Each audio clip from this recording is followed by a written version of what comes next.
meus irmãos, estamos alegres por iniciarmos mais um trimestre estudando com os amados a revista da Escola Dominical dos Jovens. Vamos então estudar a lição 1, que tem um título, O Livro de Salmos. O tema do trimestre é encorajamento, instrução e conselho. Alcance uma vida cristã feliz com os ensinos de Salmo. Então estamos estudando essa revista, essa PAD, uma revista comentada pelo evangelista Marcelo Oliveira, que é chefe do setor de educação cristã da CPAD. Ele é bacharel em teologia pela FAICARD, Faculdade Evangélica de Teologia, Ciência e Biotecnologia das Assembleias de Deus, e licenciado em letras e graduando em psicologia, especialista em educação. Glórias a Deus. Então nesse trimestre estaremos falando sobre Salmos, sobre o livro de Salmos. Então nessa lição 1 nós vamos fazer uma abordagem a respeito do livro em si, do título, a autoria e a data, e o conteúdo do livro de Salmos. E na lição 2 estaremos então adentrando, fazendo um estudo em determinados salmos, Estaremos estudando a lição O Caminho do Ímpio e do Justo. Na lição 3, Messias já veio. 4, O Bom Pastor está comigo. 5, Prestando um culto santo a Deus. O anseio da alma por Deus, na lição 6, 7, Perdoe-me, Senhor. Lição 8, Alcançando o coração sábio. Lição 9, Habitando no esconderijo do Altíssimo. Lição 10, Bendiga a Deus, o Criador.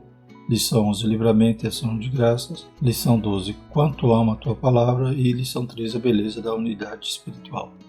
Então, os irmãos que já conhecem a palavra de Deus, só por esse título já conseguimos relacionar com alguns salmos, Por exemplo, Perdoe-me, Senhor, lembramos do Salmo 51, Quanto amo a tua palavra, o Salmo 119. Então, cada lição estará estudando um determinado salmo. Hoje a gente vai fazer um panorama no livro todo. O texto principal da nossa lição diz: E disse-lhe, são estas palavras que vos disse, estando ainda convosco. Convinha que se cumprisse tudo o que de mim estava escrito na lei de Moisés, nos profetas e nos salmos.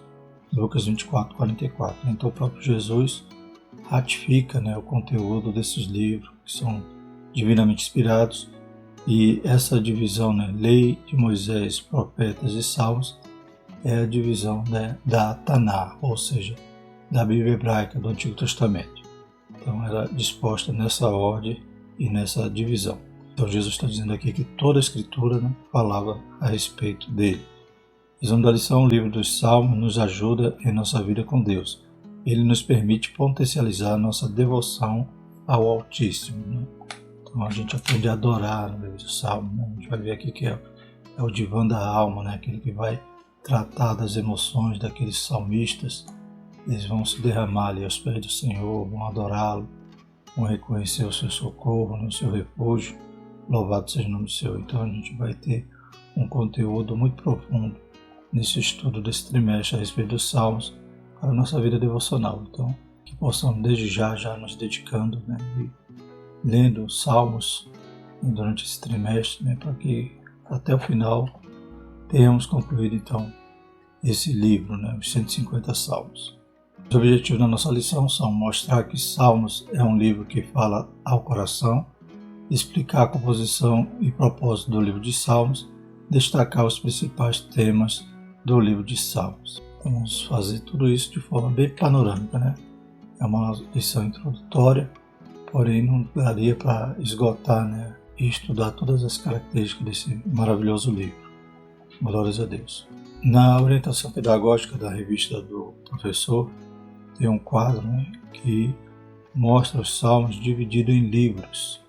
Livro 1, livro 2, livro 3, 4 e 5. 5 livros, que é também uma forma de classificação da Bíblia hebraica. Vou colocar uma foto da Taná que eu tenho, e nós vemos que a partir do Salmo 42 já começa então o livro 2.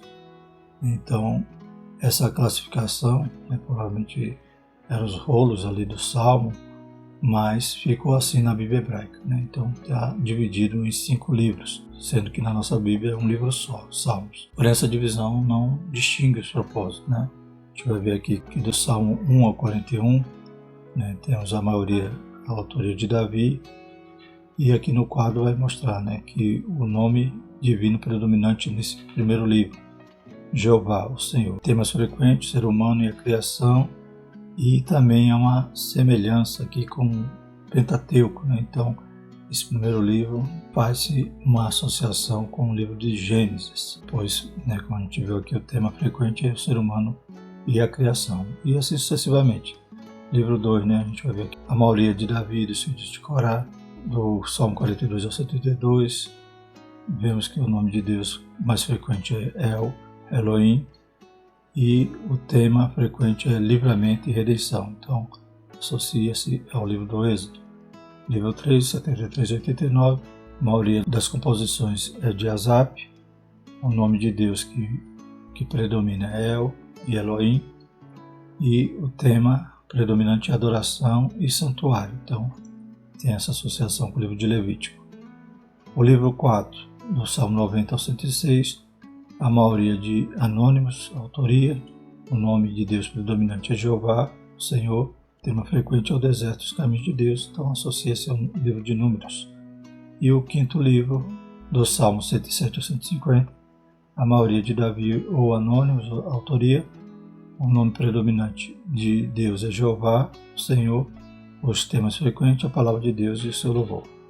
Associa-se ao livro do Pentateuco Deuteronômio. Então, essa divisão que consta na Bíblia hebraica tem essas características interessantes que o comentarista nos demonstra através desse quadro. Muito interessante os alunos também conhecer. O texto bíblico se encontra em Lucas 24, do 44 ao 49. E diz: são estas palavras que vos disse, estando ainda convosco. Convinha que se cumprisse tudo o que de mim estava escrito na lei de Moisés, e nos profetas, e nos salmos. Então abriu-lhes o entendimento para compreender a Escritura.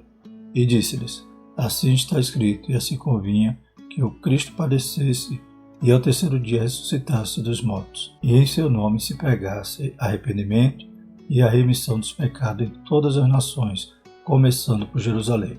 E dessas coisas sois vós testemunhas. E eis que sobre vós envio a promessa de meu Pai. Ficai, porém, na cidade de Jerusalém, até que do alto sejais revestido de poder. Glórias a Deus. E na introdução da nossa lição diz: ao longo deste trimestre estudaremos porções do livro de Salmos. Então hoje esse panorama a respeito do conteúdo, das datas e do propósito dos autores dos Salmos, mas a partir das explicações disso estaremos nos debruçando e examinando a mensagem de alguns salmos. Essa obra é uma das mais belas expressões do Espírito Santo, por meio dos seus autores no Antigo Testamento. Nessa primeira lição abordaremos o livro no tempo de Jesus e da Igreja do primeiro século, bem como seu título, autoria e data. Analisaremos a composição e o objetivo de Salmos e focaremos em alguns temas importantes desse precioso livro. Assim, o nosso propósito ao longo deste trimestre é que sua vida devocional seja potencializada e edificada para a glória de Deus. Então, da mesma maneira como o Salmo estava presente na vida devocional do povo judeu no Antigo Testamento e continuou sendo assim também no princípio da igreja cristã, aleluia. Então esse estudo vai nos gerar também essa intimidade com Deus, ou seja, também estaremos contribuindo para a nossa vida devocional com Deus quando estivermos mergulhando aqui na palavra, nessas poesias do livro de Salmo. Glórias a Deus. E fazer como vai dizer aqui na lição mais à frente, que eles tornavam até os salmos como as suas próprias orações. Louvado seja o nome do Senhor. Então, eles não liam somente, mas eles realmente adoravam o Senhor com os salmos. Primeiro tópico, um livro que fala ao coração. Primeiro subtópico, o livro de Salmos e Jesus. Na leitura bíblica, o evangelista apresenta o livro de Salmos com escritura que fala da vida, morte e ressurreição do Senhor Jesus. Lucas 24, 44. Então, o próprio Jesus está dizendo que nesses livros continha informações, continha profecias sobre todo o ministério de Jesus, inclusive sua morte e ressurreição. Não por acaso ele tinha lugar na vida devocional do nosso Senhor, além de ocupar um lugar no ministério de Jesus juntamente com o livro de Isaías. O livro dos Salmos é o mais citado pelo Senhor no Novo Testamento. Por isso, ao longo da história da igreja, o povo de Deus sempre lê os Salmos, tendo em Jesus o Cristo que se revela no livro. Então, um terço das citações do Antigo Testamento no Novo Testamento são citações do Salmo. Então, o próprio Jesus citava, a gente vai ver Paulo nas suas cartas também citando o Salmo, porque isso revela a importância desse livro. né? Além de ratificar que era escritura inspirada, né? Como Paulo disse, né? Toda escritura divinamente inspirada é apta para discernir, exortar, consolar, né? Então, além de ratificar essa condição, né? Que os salmos têm essa importância, ainda era citado também para embasar doutrinas bíblicas, né? Pois revela o poder de Deus, revela a soberania de Deus, a sua transcendência, a sua imanência, né? Revela também a condição do homem caído, pecador, carente, necessitado de perdão. Então, é muito importante o livro de Salmo para toda a teologia, e o próprio Jesus usou ele e os discípulos também. Segundo subtópico, o livro de Salmos e a Igreja. Esse livro sempre auxiliou a vida devocional da Igreja de Cristo. Encontramos evidências disso quando o apóstolo Paulo menciona a forma de a Igreja primitiva se reunir. Quando vos ajuntais, cada um de vós tem salmos, 1 Coríntios 14, 26. Ou como ordem na Epístola Paulina, enchei-vos do Espírito falando entre vós com salmos, Efésios 5, 19. Né? Então, além de estar constante nos devocionais da Igreja, louvado seja o Senhor, havia, como já falei, né, revelações desse Deus Altíssimo, aleluia, de toda a sua soberania, sua transcendência e a sua imanência, ou seja, Deus conosco, louvado seja o Senhor, e profecias, né, louvado seja o Senhor, como a gente vai falar aqui, que nos Salmos há também profecias messiânicas, profecias régias, que fala sobre o Rei Jesus. Então há também nos Salmos temas escatológicos. E além de toda essa importância do Salmo, a gente vê que a questão da poesia, né, ele era para ser declamado, para ser cantado. Isso é também pedagógico, porque Deus havia em Deuteronômio orientado que o povo, sentando, andando, instruísse os seus filhos, né, através da tradição oral, ou seja, da palavra, né, transmitida de pai para filho, a respeito, né, da vontade de Deus, da palavra de Deus. E essa forma, né, poética permitia com que se decorasse muito mais fácil, né, como uma música que uma criança canta e ela decora. Né? Se você for citar para ela uma sentença, ela não vai decorar com tanta facilidade como as músicas. Então, tem toda essa importância também pedagógica para o povo ensinar seus filhos e para que o povo guardasse, né, porções da palavra de Deus em seu coração, como o próprio salmista disse: escondi a tua palavra no meu coração para não pecar contra ti. Esses versículos rastreiam uma prática comum da igreja antiga. Os primeiros cristãos oravam, cantavam e sentiam os salmos. Não era um exercício de mera repetição, mas de profunda devoção, em que as palavras do saltério passavam a ser as suas próprias orações, as poesias, suas próprias canções. Então servia também para adorar, glórias a Deus, para orar. Podemos extrair do Salmo exatamente isso, aquelas aflições, os anseios do salmista, suas inquietações e, né, o seu socorro, o encontro, então, aleluia, do refúgio, da fortaleza, né, como diz o Salmo 91, né, aquele que habita nos esconderijos do Altíssimo, a sombra do Onipotente descansará. Então a gente percebe, né, esse anseio, esse desejo de estar com Deus, como o salmista disse também: alegrei-me quando me disseram, vamos à casa do Senhor. O terceiro subtópico é o título do livro. O título do livro de Salmos remonta à ideia de devoção a Deus. Por isso os hebreus denominam Terrilim, com o sentido de louvores. O título, tal como conhecemos hoje, deriva da palavra latina psalmos e da grega psalmos. Ambas traduzem a ideia de toque de um instrumento musical. Então, tanto no latim como no grego, a palavra é bem parecida. Psalmos ou psalmos, e no hebraico Terrilim. Todos esses termos, né, levam a esse sentido, né, de louvor, de instrumento musical tocado. Né. Assim, com base na etimologia hebraica, latina e grega, bem como a tradição do uso do livro de Salmos com Jesus e sua igreja, podemos afirmar que ele remonta a uma coletânea de 150 poesias que edificam a vida espiritual do povo de Deus. Os judeus fiéis foram tocados por essa coletânea. Os Salmos também é denominado de saltério. Os primeiros cristãos tiveram seus corações aquecidos por essas belas e espirituais poesias. Você, em pleno século XXI, pode ser edificado espiritualmente pela beleza das canções de salmo. Tem esse estilo poético, né? Aleluia, que toca a nossa alma, nosso coração, né? Para ser cantado, ser adorado. Louvado seja o nome do Senhor. Tem todo esse propósito, né? Deus é sábio, né? E tudo tem um propósito nas Sagradas Escrituras. Louvado seja o nome do Senhor. E até hoje, né, Os salmos são as porções da palavra que são mais conhecidas, né? Até aqueles que não são crentes, né, estão lá com o salmo aberto em suas estantes, às vezes a Bíblia sofrendo ali, amarelinha, não sai daquela página, mas são famosos. Muitos salmos, como 23, 91, 46 e muitos outros. Quarto subtítulo é Autoria e Data. Não há apenas um autor no livro de Salmos. Esse livro sagrado foi escrito por várias mãos, guiadas e inspiradas pelo Espírito Santo, né? Então não podemos esquecer disso, né? Que embora sejam poesia, embora sejam sejos da alma ali, tem até som deprecatório, né? Ou seja, o salmista pedindo ali para que Deus, né, aplicasse o juízo, castigasse alguém. Então a gente percebe que, embora haja várias mãos, todos eles foram inspirados pelo Espírito Santo.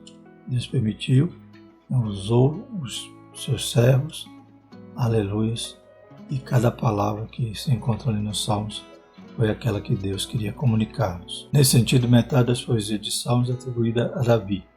Há salmos atribuídos aos filhos de Corá, como o Salmo 42. Há também os atribuídos a Asaf, como o Salmo 50, 73. Há salmos atribuídos a Salomão, Enã, Etan e finalmente aos salmos com autoria desconhecida, né? Inclusive há um salmo que muitos acreditam que é de autoria de Moisés, no Salmo 90.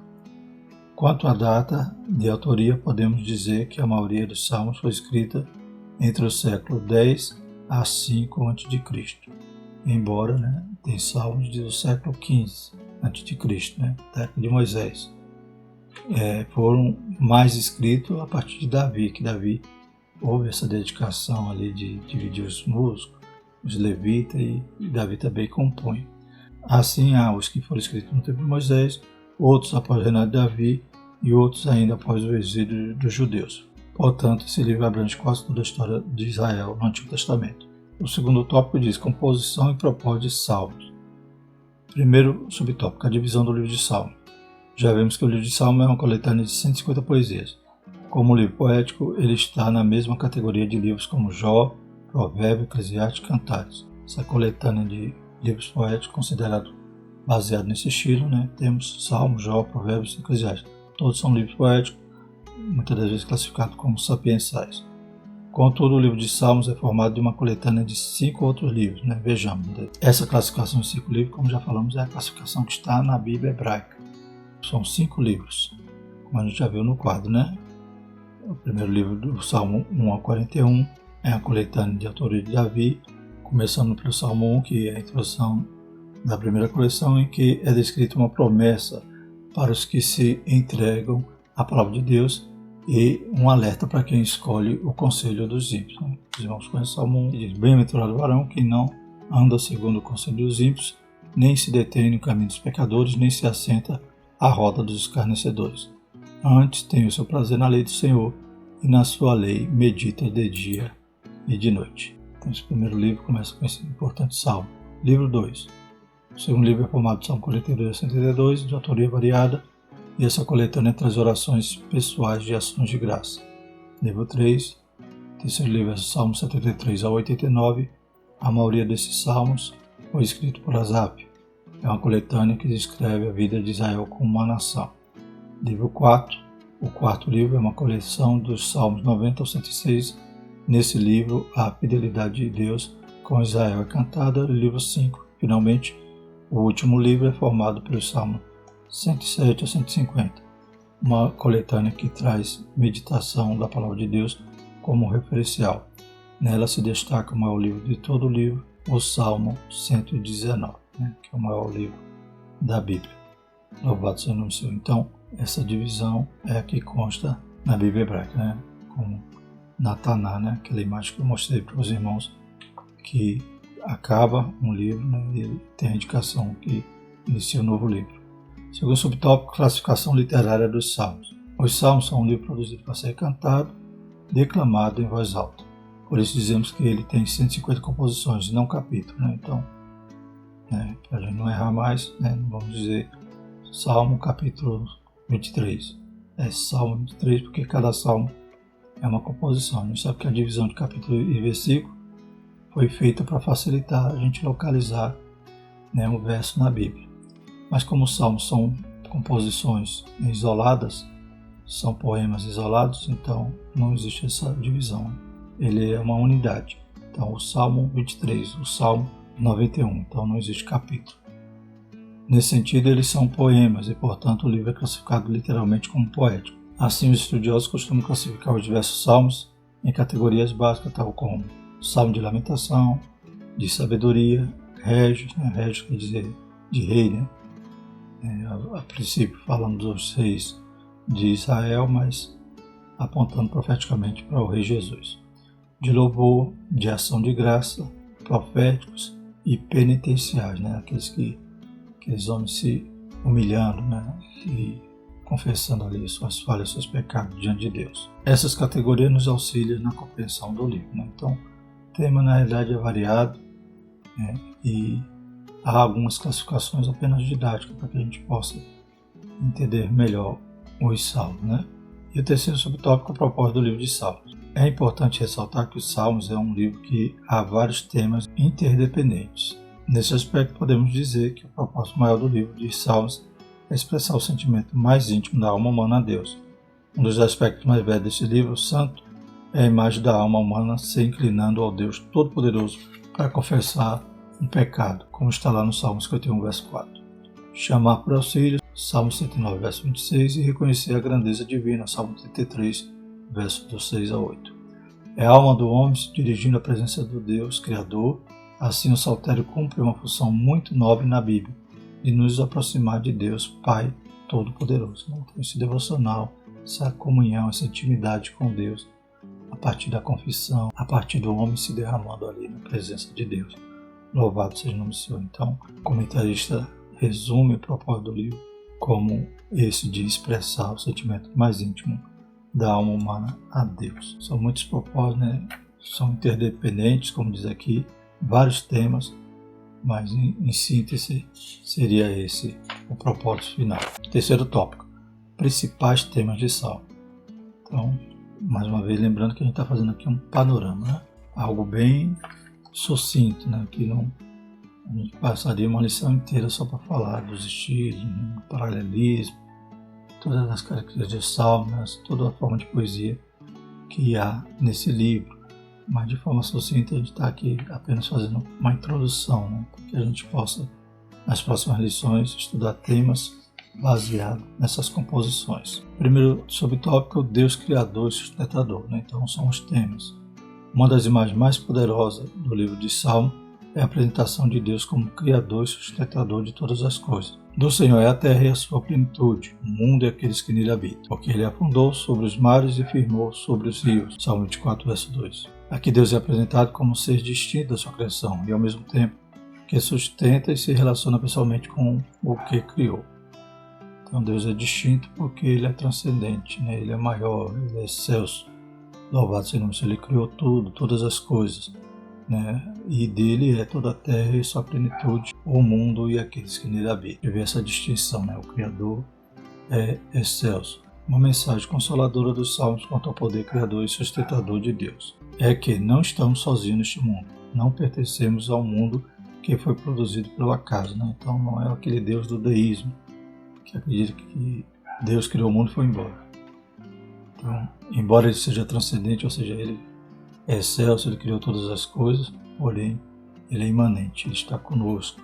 Aleluia, é o Emmanuel, louvado seja o nome do Senhor. Então, nós temos um Deus excelso, poderoso, que está no controle de tudo, e ao mesmo tempo, ele nos visita, como diz lá o Salmo 8, que é um homem para que se lembre dele, que é um filho do homem para que o visite. Então, mesmo assim, ele está conosco, nos ajudando, glórias a Deus. Então, ao contrário, vivemos em um mundo criado, sustentado pelo Deus Pai Todo-Poderoso. Fomos criados por ele, sustentados pela sua destra e amados por seu generoso e sublime amor. Graças a Deus. Segundo subtópico, a realeza do Messias. Então, vimos que esse Deus criador, sustentador e também imanente, pois ele está perto. Glórias a Deus. E vamos falar outro tema que há também nos Salmos. Essa classificação, mais uma vez, de forma resumida. Fala sobre a realeza do Messias. Muitos salmos enfatizam o rei de Israel, isto é, a sua entronização, justiça, retidão e reinado perene. Salmo 72, verso 1 a 7 e Salmo 110, verso 1. É verdade que esse salmo se refere originalmente a Davi e seus sucessores. Entretanto, algumas declarações a respeito do rei em Israel não se cumpriram, mas foram reveladas ao longo do ministério do Senhor Jesus, conforme Mateus 22, 43 a 45, que diz assim: Disse-lhes ele: Como é então que Davi, em espírito, lhe chama Senhor, dizendo: Disse o Senhor ao meu Senhor: Assenta-te à minha direita, até que eu ponha os teus inimigos por escabelo de teus pés. Se Davi, pois, lhe chama Senhor, como é seu filho? Glórias a Deus. Então, Jesus citando aqui o Salmo 110, coisas que se cumpriram somente em Jesus, ou se cumprirão, no milênio. Os primeiros cristãos também citaram o texto do Salmo Régio para confirmar que o Senhor Jesus era Messias prometido nos Salmos. Sim, o livro de Salmos nos ajuda a adorar a Jesus como Rei dos Reis e Senhor dos Senhores. A gente vê muitos salmos falando sobre Jesus, o Salmo 22, parece até uma entrevista ali com Jesus depois da crucificação, mostrando o que ele passou, com detalhes ali no momento da crucificação. Então, Deus é maravilhoso, a sua palavra é perfeita e fiel. E o terceiro subtópico é a vida de devoção a Deus. Então, mais um tema que podemos encontrar nos Salmos. Esse livro remonta a diversos aspectos da vida espiritual a partir de variados temas devocionais. Louvar a Deus, agradecê-lo, celebrá-lo, clamá-lo, confessar o pecado, confiar, esperar, enfim, muitos aspectos da vida espiritual apresentados no Saltério produzem um conjunto de prática devocional. Glórias a Deus, Então, cada tema devocional desse, a gente reconhece, na nossa vida espiritual, Celebrar a Deus, agradecer, confessar o pecado, confiar, esperar, tudo isso faz parte, da nossa vida devocional e conhecemos isto, através da experiência ou da revelação de Deus com os homens e do relacionamento dos homens com esse Deus tão poderoso que encontramos aqui no livro de Salmos. Então, como é rico o conteúdo desse livro. Por isso podemos dizer que o livro de Salmos nos ajuda a orar melhor, a louvar o Senhor de maneira mais piedosa e cultuá-lo em espírito e em verdade. João 4, 23 e 24. A linguagem nos ajuda a moldar nossos afetos e devoção a Deus e, sobretudo, as nossas ações na vida, isto é, exercitando o autoexame, a confissão, a retidão e a justiça diante de Deus. Confiar mais no Senhor, adorar Ele em espírito e em verdade, glórias a Deus, orar melhor.